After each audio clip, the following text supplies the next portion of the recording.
With the Object Selection tool, you can easily remove the background from a photo in a few clicks.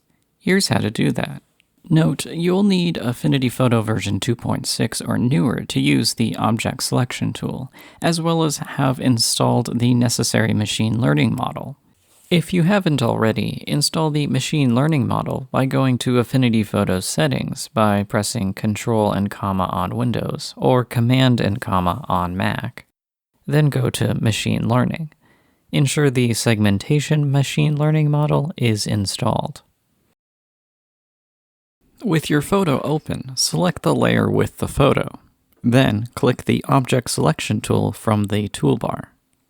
Wait a few moments for Affinity Photo to process your photo. Click the Object or Objects to keep.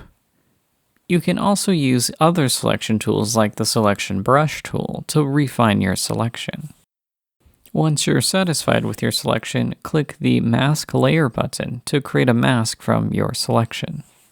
You should now see the background of the image has been hidden with the mask, creating a transparent background.